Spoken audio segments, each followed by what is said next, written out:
Turner was the kind of guy who brought the House Intelligence Committee back to the kind of bipartisan respect that I think had lost in the past. Do you still believe, Mr. Zeldin, that it's our job to reduce our reliance on fossil fuels? Ideally, Senator, to the extent that, first off, I support all of the above energy. No, I didn't ask you that. Our norms are a promise to treat like cases alike, that we will not have one rule for the powerful and another for the powerless. Hello, everyone. I'm Major Garrett in Washington. Tonight on America Decides, more confirmation hearings on Capitol Hill. President-elect Trump's picks for Treasury, Housing and Urban Development, the Environmental Protection Agency, and Interior all appeared before different Senate panels. Among them, Doug Burgum for Interior Secretary, kind of a consolation prize for the North Dakota governor who failed in his bid for the 2024 GOP presidential nomination and then did not make the cut to be Trump's running mate. Today, Burgum spoke about what he sees as the possible threat or jeopardy of limiting energy production here at home. And when energy production is restricted in America, it doesn't reduce demand. It just shifts productions to countries like Russia and Iran. Plus, Israel accuses Hamas of trying to back out of the carefully and methodically negotiated ceasefire plan. This, as a key Israeli vote on the deal has been delayed until tomorrow. Secretary of State Antony Blinken says, nevertheless, he remains confident hostages will be released as soon as Sunday. This is a moment of tremendous relief for Israelis and Palestinians alike. The daughter of one hostage spoke for many when she said, I can't wait to see them come back to their families. I'm so desperate to see them. Over this uncertainty, one question hangs. What happens next? Even as Israeli airstrikes kill dozens more in Gaza. And what is the level of confidence in the incoming Trump administration to fully implement this multifaceted ceasefire hostage release plan? We will pose those questions and many others to former United States Ambassador to the United Nations, John Bolton. That's later in this program. And late entry. Former Bernie Sanders campaign manager Faz Shakir jumps into the race for DNC chair with the vote a mere 2 weeks away. What's that about? And what's his message? But we start tonight with Nancy Cordes in West Palm Beach, Florida, and Torian Small on Capitol Hill. Nancy, I want to talk to you about confirmation hearings today, specifically for Treasury Secretary Scott Bessent. He was asked, there was a give and take about tariffs, and you know as well as I do that immigration and tariffs are going to be early prisms into how aggressive campaign promises are going to be translated into policy. Let's listen to this exchange between Oregon Democrat Ron Wyden and Scott Bessent. All through the campaign, we heard that foreign countries were going to pay it. I think that's baloney. It's going to be paid for by workers and small businesses. So, your response? Yes, Senator, I would respectfully disagree. And the history of tariffs and tariff theory, optimal tariff theory, does not support what you're saying. So, Nancy, that reads to me like all in on tariffs. It certainly does, and that was one criteria to get this job. There were a number of individuals who were vying for Secretary of the Treasury, and Donald Trump was looking for someone who would stand by him and by his plan to impose these across-the-board 20% tariffs on foreign goods. And so Scott Bessent, who has not always seen eye to eye with Trump on this issue in the past, is now singing the party line. I think that his hearing went pretty well by Trump's standards today. He talked a lot about the Trump tax cuts and the need to re-up those once Trump is in office. He argued that if they are not extended because they're due to lapse next year, that there will be economic hardship in this country that he argued would fall on the lower and middle class. He was interestingly, Major, also asked about that warning from President Biden last night in his farewell address, where he described a new class of oligarchs in this country who have massive wealth and unprecedented influence on Washington politics. We're talking about people like Elon Musk or Jeff Bezos. Scott Bessent himself is believed to be a billionaire, and he said that he doesn't believe that the amount of wealth that is concentrated in the hands of a few is a major problem, as long as it is possible for others on the economic spectrum to get ahead as well. Nancy, I'm really glad you mentioned that, and our viewers well know you live in two different worlds. You are covering the incoming Trump administration, but know a great deal and are well-versed on the outgoing Biden administration. So for the audience's benefit, I want to play a segment of the farewell address from the president in the Oval Office last night on that very point. Let's listen. I'm equally concerned about the potential rise of a tech industrial complex that could pose real dangers for our country as well. Americans are being buried under an avalanche of misinformation and disinformation, enabling the abuse of power. The free press is crumbling. Editors are disappearing. Social media is giving up on fact-checking. So, Nancy, was this something that those of you covering and keeping an eye on the outgoing Biden administration were expecting the president to focus on in this farewell address, kind of reviving comparisons to Dwight David Eisenhower's departing warning about the military-industrial complex? Now we have a tech-industrial complex? Not at all. I think we assumed that he was mostly going to be touting what he viewed as his accomplishments over the past 4 years, which he did as well. But he did offer these sort of stark warnings, which came as a surprise, in part, Major, because he and his administration have had a lot of opportunities over the past 4 years to criticize individuals who might fit the description that he laid out there, individuals like Elon Musk, when there have been times in the past where Elon Musk has done or said something particularly controversial. We have asked the president, we have asked some of his aides about it, and publicly they've been very reluctant themselves to criticize Elon Musk, in part because he has so many important government contracts, whether it's SpaceX or Starlink. It is a very delicate relationship. So it did come as something of a surprise to hear President Biden warning about oligarchs in the way he did last night. He's had many opportunities over the past 4 years to warn about them and warn about them with specifics. But this was an opportunity he only decided to take last night with 5 days left in office. Torian, turning you to on Capitol Hill, we're nearing the end of the first week of this confirmation hearing process. My sense is Republicans feel pretty good about where things are. Yeah, more than a dozen hearings over the past few days. A lot of even some of the more controversial picks appear to have the numbers according to Republican leadership on this side of the Capitol. Starting with Pete Hegseth, he obviously came in here with quite a bit of controversy surrounding his nomination.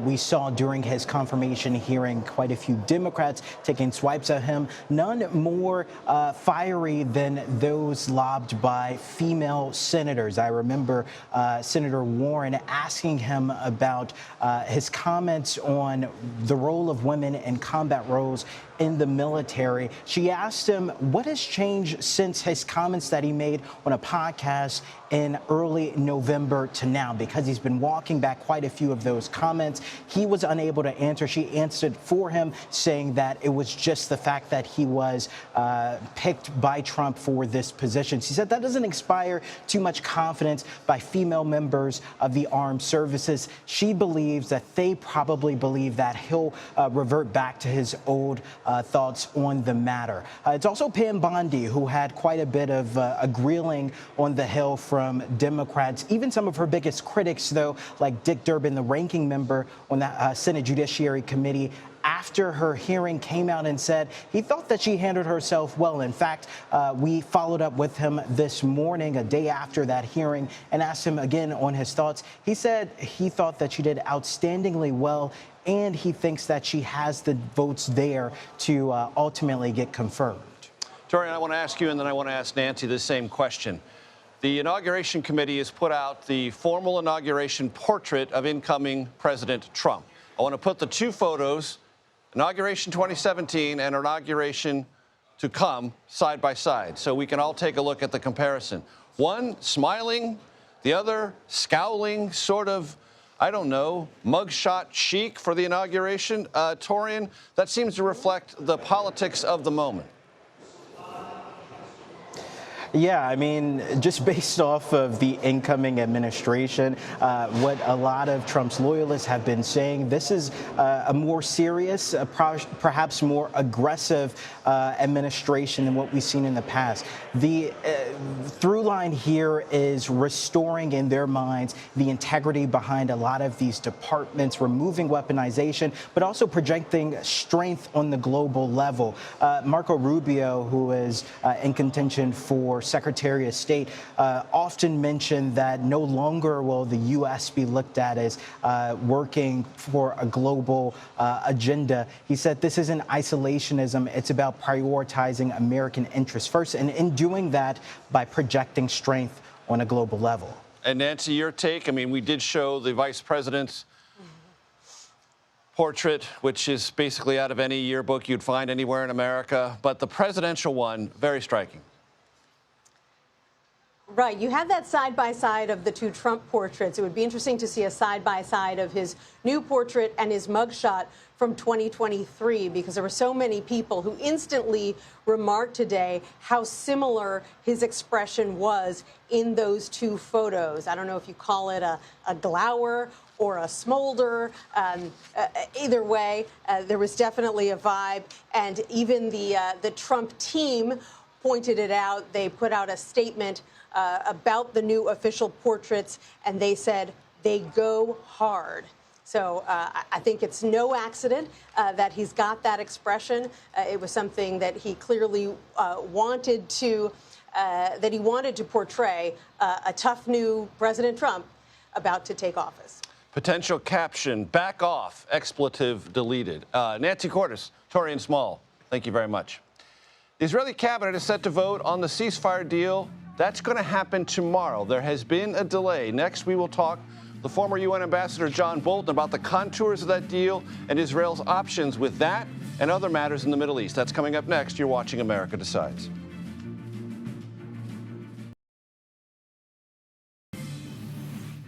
Welcome back to America Decides. As mentioned a moment ago, Israel's cabinet is set to meet tomorrow to vote on the ceasefire and hostage release deal negotiated by the Israelis, Hamas, lots of other partners, outgoing Biden administration, the incoming Trump administration. This vote was delayed by Prime Minister Benjamin Netanyahu, who cited a, quote, last-minute crisis, unquote, with Hamas. Former U.S. Ambassador to the United Nations and one of 4 national security advisors to the first Trump administration, John Bolton, joins us now. John, it's always great to see you. Evaluate the limbo status of the ceasefire between Israel and Hamas hung up in the Knesset. Do you expect the Prime Minister, Benjamin Netanyahu, to resolve this in time to implement phase 1? I think the odds are that the phase 1 ceasefire will go ahead, largely because, at least according to my understanding, Donald Trump has put enormous pressure on Netanyahu to agree to terms that otherwise Netanyahu might not have considered, in order for Trump to be able to declare that it was his involvement that brought the deal to fruition after these many months of negotiation. So I think unless the obstacles are more difficult than they appear, I would bet at the moment that the deal would go ahead. It is a multi-phased deal, as you well know, John. That means the Trump administration, President Trump, is going to have to continue to lean on the Netanyahu administration to implement the other parts of it, which require some tactical and strategic decisions for the Israeli military as it relates to Gaza that some in the Netanyahu cabinet, to put it mildly, disagree with. Right. Well, I'm not sure that Netanyahu himself necessarily is going to be agreeing to more than phase 1. Getting the hostages out, I think, is the centerpiece of what Trump's attention is. The other phases, which contemplate moving toward the end of the war, I think Trump is more likely to give Israel some leeway. And I think the real issue, the central issue for Netanyahu and perhaps for Trump as well, is not Gaza. It's what Israel may or may not do to the Iranian nuclear weapons program. And so I think from the Israeli government's perspective, making an accommodation with Trump on this ceasefire hostage release matter is important to give them the flexibility that Israel may want to go after the Iranian nuclear program. John, let's drill down on that. What do you mean by flexibility? There are those in the region who say Iran is on the run.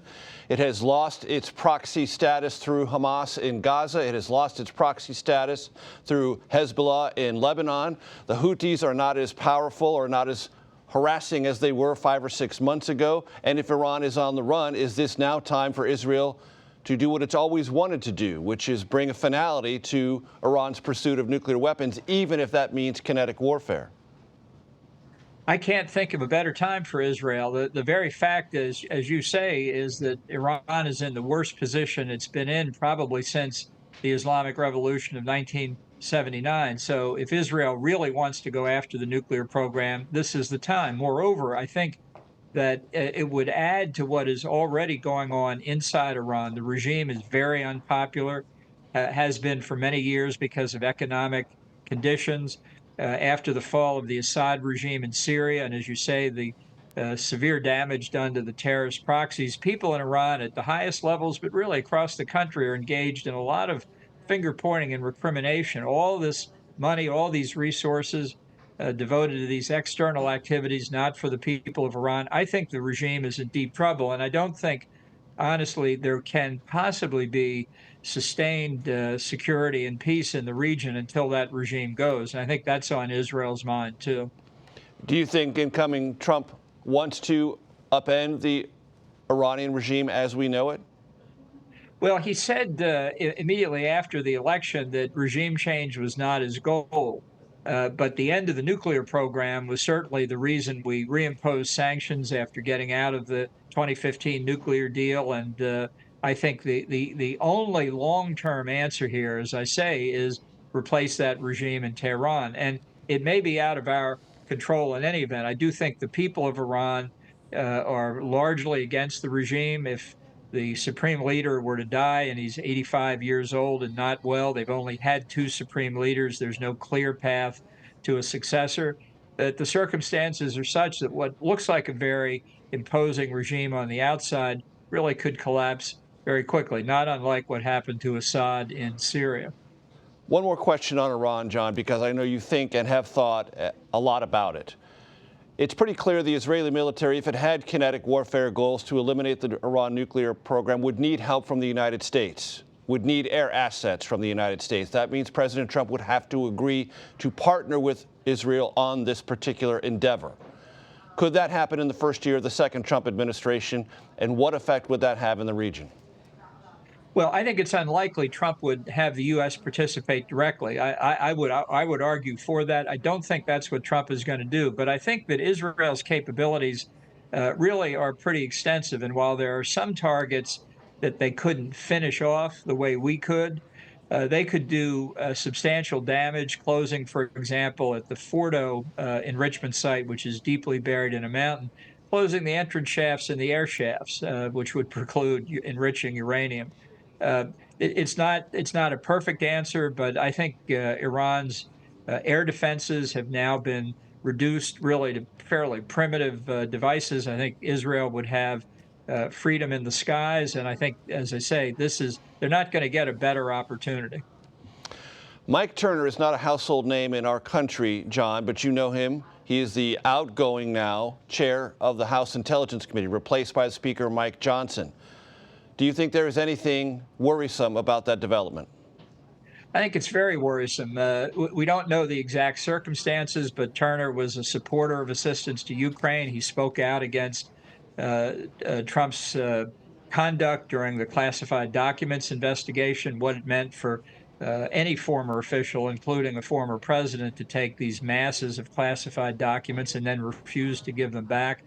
And so I think that criticism has stung Trump.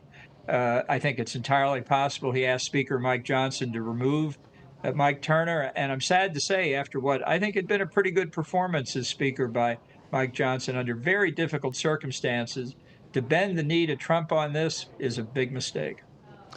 Related to that, Tulsi Gabbard has been nominated by the president-elect to be the Director of National Intelligence. Your level of concern about that nomination? I think Tulsi Gabbard is dangerous. I think others of people Trump has nominated may be lacking in competence, but I think the trio of Matt Gaetz, who of course is now no longer in the running for Attorney General, Matt Gaetz, Tulsi Gabbard, and Kash Patel are a trio that really are dangerous to American national security and law enforcement. And this is very serious. I think if Gabbard were confirmed, other nations would be reluctant to share sensitive information with somebody who's shown such poor judgment. I hope that's taken very seriously, particularly by Republicans. This is something that really has nothing to do with Donald Trump. This has to do with the integrity and security of the enormous intelligence network we have, which is critical for the security of our country. John, there is a TikTok ban that is set to take effect by federal law January 19th. President-elect Trump has been all over the map on this. There is some suggestion he might use an executive order to delay implementation of the federal law banning TikTok as a social media platform in this country. Where do you think that should end up? Well, I've heard the same reports. I don't know that he would have the authority to do that, but that wouldn't necessarily restrain him. I think the main problem with TikTok has nothing to do with what appears on people's screens. It's the fact that it's a vacuum cleaner for Chinese intelligence. And I'm not even sure, frankly, that the statute we're talking about, which simply requires other than Chinese ownership, would necessarily fix the situation. I would defer to experts, but you have to wonder within that app whether the Chinese vacuum cleaner is so embedded that you can't really fix it. That's the danger. It's got nothing to do with free speech. It's a question of whether this intellectual property known as TikTok is going to be allowed to be an asset of Chinese intelligence in the United States. And the fact that the president-elect may equivocate on that, does that bother you? Bothers me a lot, and it bothers me in part because in earlier days he was strongly against it. He was right the first time. John Bolton, always a pleasure, sir. Thank you. Thank you. A bill was passed. President Biden signed it. That made it a law. But 4 years after the January 6th Capitol riot, a plaque meant to honor the victims of that assault has not been displayed on Capitol Hill. Next, our Scott McFarland is here with more on a new push by congressional Democrats to get that done. That's next. You're watching America Decides.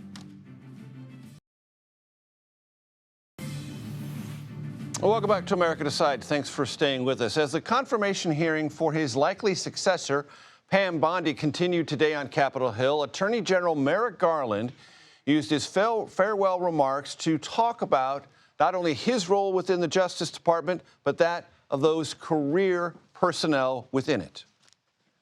It is the obligation of the Attorney General to understand that the Attorney General is only a temporary steward of this department and that its heart and soul is its career workforce. The Attorney General must not just lead this department's workforce, but must respect it, and when necessary, defend it.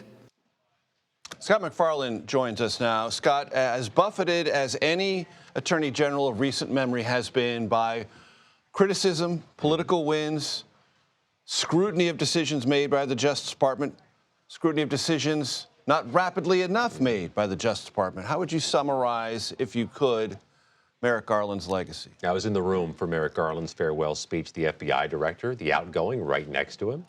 His deputies right next to him, a room full of well-wishers, including federal judges, by the way, of which he was one.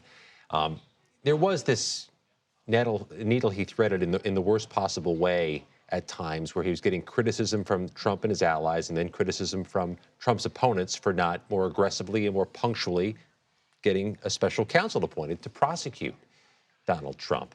But I think Merrick Garland's legacy, as crystallized in his final remarks today, and as he said declaratively, is that respect for the law, it's bigger than any individual. America is bigger than any one person, and that the system has been preserved over the last 4 years, which is not an inconsequential thing considering what happened January 6, 2021. And don't write the obituaries now. Let's wait a few years and see what this incoming Trump administration means about non-politicization of the Justice Department and whether that stands the test of scrutiny, and compare it to what he did. That's basically where he left things. That's right. Scott, we went to break talking about this bill signed into law by President Biden about a plaque on Capitol Hill commemorating January 6, 2021. Catch us up on what's happening, hasn't happened, and the continued dialogue therein. It seems like a small thing, except to those who are behind getting this plaque erected on the walls of the Capitol, it's an enormous thing. It was such an important thing to the Congress in 2022 to honor the police heroes and the police victims from January 6th. They wrote it into law that a plaque must be made and a plaque must be put on the west front of the Capitol where the worst of the fighting occurred. Well, that requirement was for it to be hung in 2023. Here we are 2 years later. The plaque has been made. You're seeing it on the screen. It has not been hung. Republicans have controlled the Congress since 2023. At least they've controlled the U.S. House. And Democrats are quite certain that the House Speaker is slow-walking this, if not trying to kill off this project of hanging the plaque, because Donald Trump will be standing on the west front of the Capitol on Monday, taking the oath.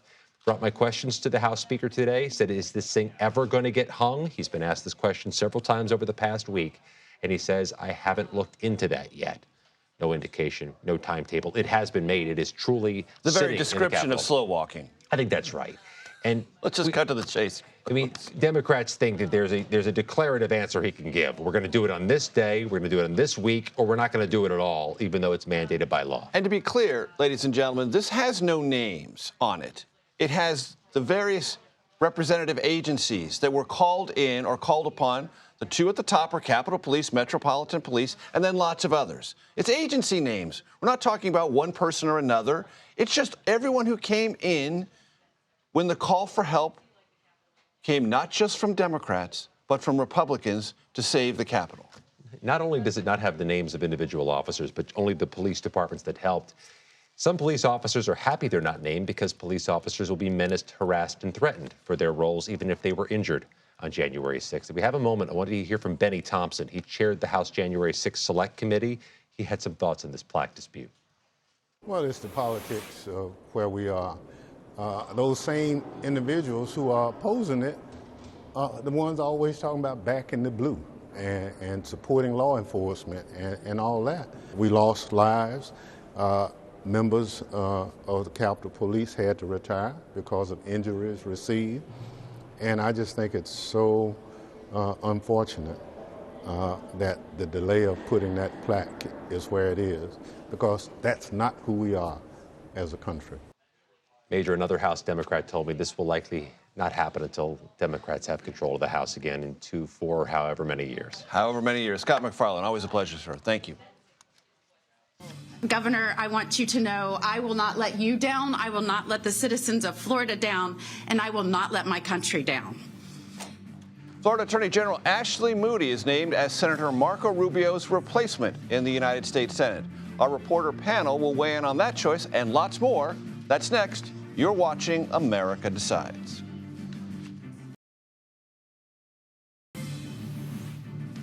Welcome back to America Decides. This was waited for a while, so when it arrived today, it was kind of newsworthy. Republican Governor of Florida, Ron DeSantis, tapped Florida Attorney General Ashley Moody to replace Marco Rubio in the Senate once Rubio resigns after he gets confirmed, as he inevitably will, as the next Secretary of State. Moody will become just the second woman to serve Florida in the Senate. Those who are trying to remember, Paula Hawkins was the first, elected in 1980. She's a longtime Trump ally and was one of several states' attorneys general who signed on to a lawsuit that would have helped, though it didn't succeed, Trump overturn the 2020 election. I want to bring in our reporter panel, Sabrina Rodriguez and Julie Grace Brufke. Sabrina is national politics reporter for The Washington Post. Julie Grace, senior political correspondent for The Daily Beast. One other thing to note about this decision.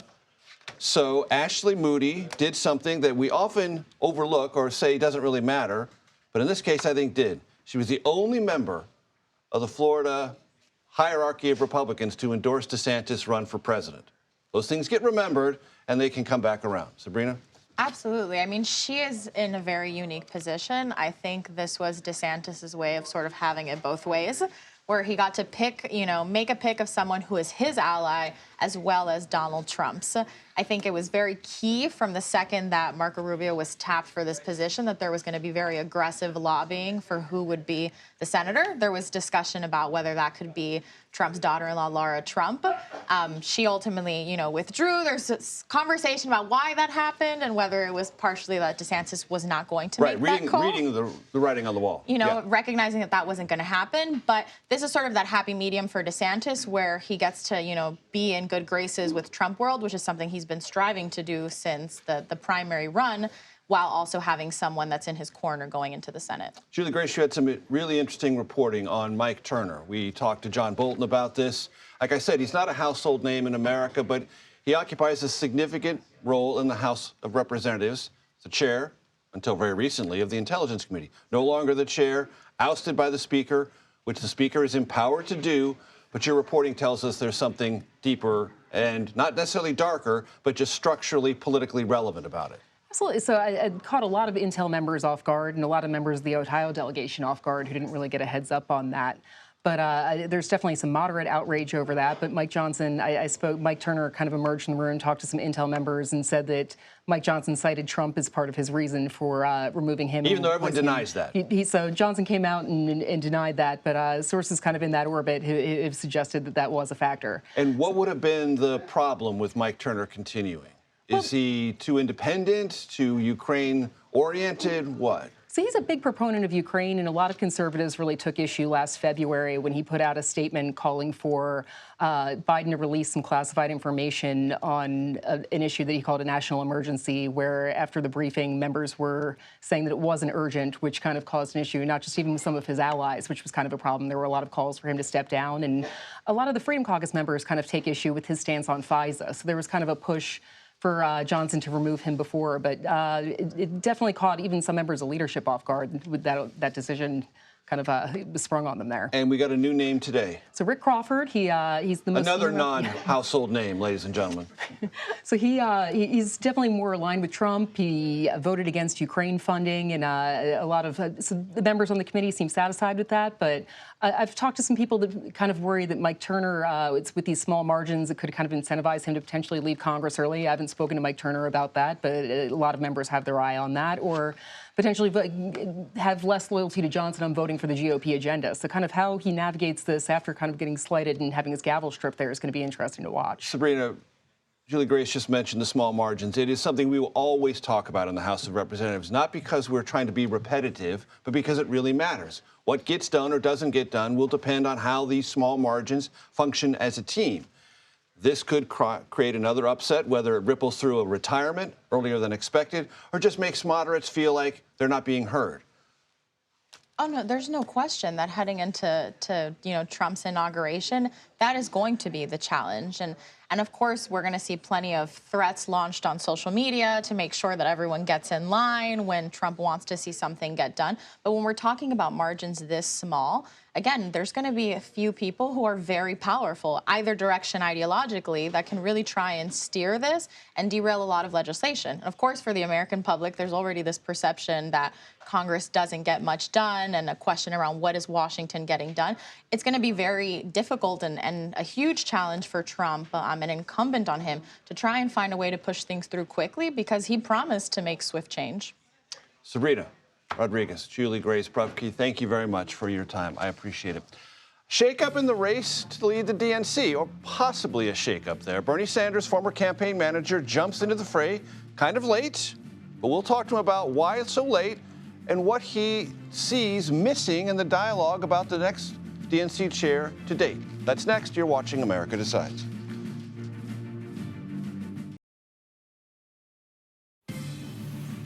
Welcome back to America Decides. I'm not sure if this is in your calendar, but in case it's not, the vote for the next chair of the Democratic National Committee, February 1st.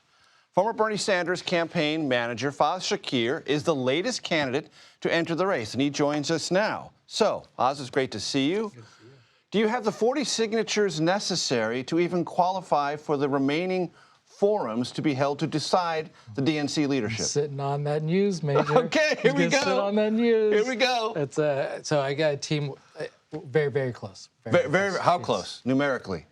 I'll hold that. 37, 38, 4. Very close. Very close. In other words, you will have them. Knock on wood. Knock on wood, so you're not even certain about that. Okay. There's only 2 weeks left. There's a forum today. Yes. You're not going to be able to participate. Let me Why in, so Major. late? No. Why so late? Seriously, Yes. you had this decision before you. You were asked by reporters smarter than me about this several weeks ago. You said you weren't going to do it. What changed? So, I mean, I'm not hungry for a title and ambition. I'm enjoying doing what I'm doing, Major. But as I watch this race go, in my mind, the DNC chair in this moment with Trump, I'm just like, you got to be out there with brand new ideas to speak to working class people who didn't vote with us in the last election cycle. What do you got? What do you got? What are you going to offer? What's going to make somebody turn their head? Is anyone watching the February 1 date? You introed with, does anyone know what's going on? So I'm going to try to compel some ideas into this. Hey, there's a vision of a Democratic Party. In my mind, no surprise to you, Major, that I care about grassroots-ism. What does it mean to be a member of the Democratic Party right now? $25 check, maybe. That's it, right? Can you do something else? Why don't we do Super Bowl watch parties, for instance? Be a part of a civic organization. Come and join us. Get a beer, watch the game. Also, when you go on strike, we're going to be with you. What do you need? You need pizzas for that? You want support? Can we let the community know to come and stand in solidarity with you? You see what I'm getting at now? Being part of the Democratic Party would mean something, and we're showcasing our values. And Ken Martin, Martin O'Malley, Ben Wickler, the leaders in this race, and all of our reporting today says they are still the leaders. You've got a long way to go, if any chance at all. I think Ken's they're just basically circling around the same notions, the same tactical approaches. There's nothing new you hear from any of those. They've run state parties. They're good people, Wisconsin and Minnesota, and I certainly believe they could run competently a DNC bureaucracy. Now, this moment calls for more than that, because I think in this moment, many people are wondering, who speaks for Democrats? What's the brand of the Democratic Party? I'm not going to say I'm a magic elixir, but I do believe I can bring some vision ideas of speaking nationally to what a Democrat is, realigning it with working class roots, that is our proud historical lineage, and to suggest that there's some ideas out there that would cause people to turn their heads and say, oh, that's interesting. I haven't seen the Democratic Party do that. And including, I just think this has been a great pro-labor moment in the last 3 or 4 years. When Joe More Biden, labor, agitation, organizing, and sort of flex than we've seen in years. And I'll just note this, when Joe Biden went out to a picket. Picket line. Yes. Right. UAW. For UAW in Detroit, DNC didn't do anything around that. You didn't organize around it. When Boeing was on strike during Didn't amplify it, in other words. When Boeing was on strike during the Kamala Harris campaign, no notions of talking about it, affiliating with it, saying anything about it. What a great layup, by the way, Major. Like, here's Boeing workers fighting a company, has doors falling off airplanes, financialization of that damn company that is interested in stock buybacks and dividends more than it is in safety. And then the workers go on strike and say, we care about this company and making it safe again. And where are we? Where are we? Those are just notions we can change. We can fix that. Paz, I want to ask you about this. I want to give you some rough numbers. New Jersey, 400,000. Texas, 400,000. Illinois, 400,000. New York, 900,000. California, 1.9 million. Those are the vote differentials right? from Biden to Harris. Yes. In blue states where this campaign was not engaged on the ground or in the air. What is your tactical takeaway from those numbers? Well, first you have to analyze why. So what's your first answer, right, is what's the problem? Why did they sit out? The Democratic Party is held to a higher standard than the Republican Party with a lot of working class people.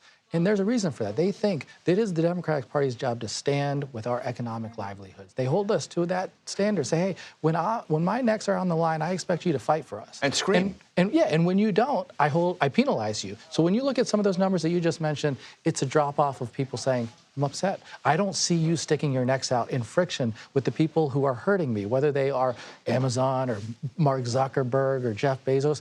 The irony of this, and the sad part about this, Major, is the Biden administration did actions that, Zuckerberg, Amazon, a bunch of those people didn't like. And yet politically, most voters did not know about it because we were not engaged in the friction to let them know. That, to my mind, is a political failure. Friction. There's some friction between the number 35 and 40. Here's hoping that for your candidacy, you get to that number of 40, because if you don't, none of this even matters. Faz Shakir. Major's checked out of this race. He's done. Great to see you. Thanks for coming in. I appreciate you. Do you agree with President-elect Trump that climate change is a hoax? Environmental Protection Secretary pick Lee Zeldin is quizzed on climate change during his confirmation hearing. His answer to that question coming up next, right here on America Decides. Welcome back to America Decides. President-elect Trump's nominee to lead the Environmental Protection Agency appeared at his confirmation hearing today, and during questioning, former New York Congressman Lee Zeldin said he believes climate change is real. Do you agree with President-elect Trump that climate change is a hoax? Well, first off, Senator, it was great to meet with you as well. I believe that climate change is real, as I told you. CBS News senior coordinating producer from our climate unit, Tracy Wolf, joins us now. Tracy, good to see you. So we had nominees from President-elect Energy, Interior, EPA appear before these Senate hearings. And in one way or another, all more or less say they believe that climate change is a factor and it is real. But did they tell the senators anything about what they might do about it, or what the Trump administration policies might do to make it worse or possibly better? Yes, that's a great question, Major. And I have to admit, I was rather surprised how frequently climate change came up in all three of these hearings. It was pretty much a consensus from both the committee members and the nominees that it was real, it's a problem, it needs to be addressed. And I think part of the reason that was happening was because of what we're seeing in Los Angeles. In terms of what these nominees will do to address climate change, it's really hard to say. You know, when it came to Lee Zeldin, he said he will fulfill the mission of the EPA, which is to protect human health and the environment, but not at the cost of the economy. So I think when it comes to the Environmental Protection Agency, under Biden, we saw a lot of policies that the industry argued was very expensive. And I think from the EPA, you're going to be seeing potentially, should he be confirmed, you will see an administrator take a slightly relaxed approach to regulations that do not impact the economic bottom line. And for the Interior Department, that is about federal lands management. And there is a great question always, but it's been given higher visibility during the Biden administration about restricting areas so there can't be exploration for natural gas or oil.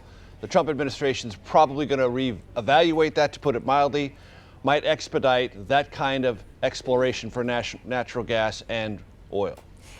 Yes, definitely. There was absolutely a tension point in that hearing talking about states' rights, federal rights. Chairman Lee brought up the fact that 1/3 of U.S. lands are federal lands, and obviously states want to develop resources on those lands. And so it definitely came up about how can we continue to develop those that energy resource. Of course, it's often forgotten about under the Biden administration that we were producing record amounts of fossil fuels under the Biden administration, as well as developing renewable energy resources. So a lot came up about wind, about developing those fossil fuel resources in a lot of different parts of the country. And, nominee Doug Burgum definitely talked about wanting to make sure that he's doing a balanced baseline approach, meaning he doesn't want to put all his eggs in one energy basket. The term all above energy approach was a common term both between Burgum and the Department of Energy nominee Chris Wright. And for Chris Wright, the Department of Energy, you just invoked his name. There was at that confirmation hearing an expression of anxiety and real fear with those in the environmental movement who many times gave their voice to protesting to interrupt that process. Yes, of the three confirmation hearings I listened to, the Department of Energy one was definitely the most explosive, mostly because it was interrupted at least 4 times by protesters. 10 people were arrested, and all of them were shouting different things about climate change, about the role of the fossil fuel industry in igniting, the fires in LA, which of course the industry itself didn't ignite those fires, but obviously there's a lot of blame on the industry as a whole. Weather patterns influenced by climate change, that is the large sort of full-scale issue. Some of it addressed during these confirmation hearings, much to be addressed in one way or another in the incoming Trump administration. Tracy Wolf, thanks so much for your time. Thank you. That does it for today. We'll be back with another edition of America Decides tomorrow at 5 p.m. Eastern. The Daily Report starts right now.